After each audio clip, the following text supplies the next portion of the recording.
পঞ্চায়তৰ নিৰ্বাচনৰ স্কুটেনাইজাৰ আছিলে। ফাৰ্ষ্ট টাইম মই চিভিলাইজৰ অফিচত আছিলোঁ, তাৰ পৰা মই তালৈ গ'লোগৈ। কিছু আসোৱাহমুক্ত খবৰ পাই তাত গৈ বিডিঅ'ৰ লগত আমি কিছুমান আমাৰ সমস্যাৰ কথা আমি উপগত কৰিলোঁ। বিডিঅ'ৰ লগত আমি যিখিনি আলোচনা কৰিছিলোঁ সৌহাৰ্দ্যপূৰ্ণ আছিলে। সেইহলে গৈ পেলাই আমাৰ যিখিনি আলোচনা আছিল সেইখিনি তেখেতে আমাক দিনে কৰিলে।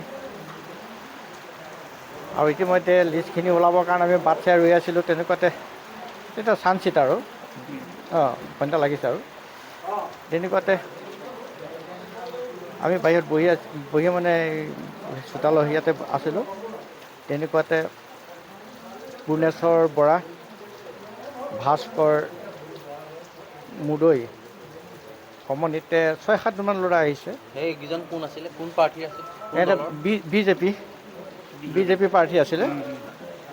তেওঁলোকে একো নাই, মোৰ লগত কোনো তৰ্কাতৰ্কি নাই, কোনো বাৰ্তালাপ নাই, একো নাই। সেই সময়ত মই অকলে আছিলোঁ। অলপ আঁতৰত আমাৰ সেৱিকা বাইদেউ আছিলে, বাকীসকল আঁতৰত আছিলে। প্ৰথমতে আহি পূৰ্ণেশ্বৰ বৰা আহিছে, তাই এই কংগ্ৰেছে তই ব্লক কংগ্ৰেছৰ প্ৰেচিডেণ্ট দেখাইছ, লিডাৰ দেখাইছ বুলি কৰি সি মোক এটা ঘোচা মাৰিছে। মোৰ ব্ৰেইনত ইয়াত মাৰিছে। ইতিমধ্যে মোৰ ব্ৰেইন অপাৰেশ্যন আছিলে 16 চনতে মোৰ ব্ৰেইন অপাৰেশ্যন কৰা। মই বৰ ৰিক্সি চলাওঁ। তাৰপিছত সি মোৰ ডিঙি তেনেকৈ ধৰিছে তোক মই মাৰি পেলাওঁ বুলি। তাৰপৰা মই তাক একে পেলাই হাতটো একে পেলাই মই তাত ধৰিলোঁ। ধৰাৰ পিছত তেনেকুৱাতে ভাস্কৰ মুদৈ আহিছে। মুদৈ পাছফালৰ পৰা আহি পেলাই সি মোক এটা গোৰ মাৰিছে। সেই গোৰটোৱে মোৰ কঁকালটো এতিয়া বৰ্তমান মই সুস্থ হ'ম নাই কি হ'ম মই নাজানো।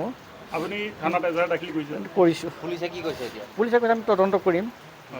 গতিকে পুলিচে সময় হৈ গ'ল এতিয়া পুলিচে আপোনালোকে থানাত এজাহাৰ দিয়ে? আমিতো ৰাতি 10টা বজাত আমি এজাহাৰ দিছোঁ। আপুনি কি হোৱাটো বিচাৰে এতিয়া? উচিত তদন্ত হওক, ব্যৱস্থা হওক, দোষী শাস্তি দিব লাগে। কাৰণ তেওঁলোকৰ এতিয়া মানে এটা কথা হৈছে মানে ভেটি থৰক বৰক হৈছে। জনমানসৰ এতিয়া মানে ঢৌ আহিছে, কংগ্ৰেছৰ প্ৰতি আহিছে। দেখিছে যে এইটো কথাটো এইটো হৈছে, গতিকে তেওঁলোকে এইটো কৰিবই।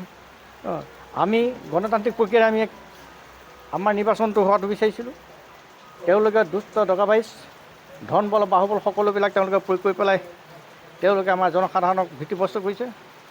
গতিকে এইখিনি কৰিলে আচলতে জনসাধাৰণক মানে কেতিয়াও তেওঁলোকৰ ওচৰত মোৰ হিচাপত মানে সেৱ নামানে, বুজা নাই? নাই কৰা। ৰাতিপুৱা মোক পুলিচে ফোন কৰিছিলে। তেওঁ কিবা লিখিহে আছে তদন্তৰ কাৰণে, কিবা চাৰ্জশ্বিট লিখিছে কি কৰিছে ক'ব। মোক ফোন কৰিছে যে আপোনাৰ ঘৰটো ক'ত, মোৰ বায়'ডাটা লৈছে। মোৰ শলামৰা গাঁও, দক্ষিণ কলাবাৰী গাঁও পঞ্চায়তৰ 1 নম্বৰ ৱাৰ্ড। মই এতিয়ালৈকে কৰা নাই চাগৈ মোৰ হিচাপত। যিকোনো খবৰৰ বাবে যোগাযোগ কৰক 7099017330 লগতে 7099017110 নম্বৰত।